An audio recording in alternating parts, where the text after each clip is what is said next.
Өзге әйелдің арбауында кеткен атандық жұлдыздар кімдер? Бүгінде Қазақстан шоу-бизнесінде өзге арудың жетегінде кетіп, отбасы мен бала-шағасынан ажырап жатқан ер азаматтардың саны күрт көбейіп кетті. Отбасынан ажырасып жатқандар арасында танымал өнер жұлдыздары да жетерлік. Сейфуллин жолбарыс екінші рет орыс ұлтының қызына үйленген. Шашы ұзын қыз деп әндетіп, талай қыздың жүрегін жаулаған Мұрат Қожада екінші рет отау құрған. Дәурен Айдарқұлов перзент сыйлаған жұбайымен ажырасып, Кешью тобының экс-әншісі Ақбота Сейітмағамбетпен екінші рет отау құрды. Жұбайлардың үйлену тойлары әлі өткен жоқ. Алайда, аяғы ауыр Ақбота тұңғыш сәбиін күтіп отыр. Танымал композитор Марат Омаровтан бірінші жарымен дәм-тұзы жараспай, бөлек кеткен болатын. Мария Магдалина әнінің орындаушысы Асхат Тарғыновтың шаңырағы әншінің шығармашылық мансабынан кейін шайқалды.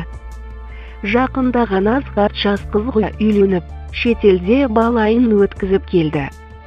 Танымал бизнесмен Тұрсын Алагөзов Баян Есентаеваға ғашық болып, бірінші жары Айсирамен ажырасуға өтініш бергенін мәлімдеген болатын. Айқын Төлепбергеннің жарымен ажырасқаны туралы нақты ақпарат жоқ. Дегенмен жақында ғана әншінің Кешью тобының экс-әншісі Жұлдыз Өмірғали ғасырға салып, ұзатып бара жатқан видеосы пайда болған. Бөтен әйелге кетуге қатысты пікір білдірген әнші Бағлан Әбдірайымов мұндай шешімнің өз үшін қиын екенін айтты. Басқа бір арудың жетегінде кету дегені мен үшін сәл-сәл қиынырақ, десе.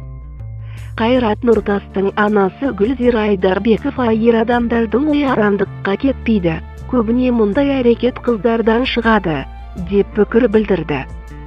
Бұл туралы толығырақ сенбі күні, кешкі сағат 22:20-да Астана телеарнасының ел аузында бағдарламасынан көре аласыздар. Бұл жаңалықты WhatsApp арқылы немесе әлеуметтік желіде бөлісіңіз.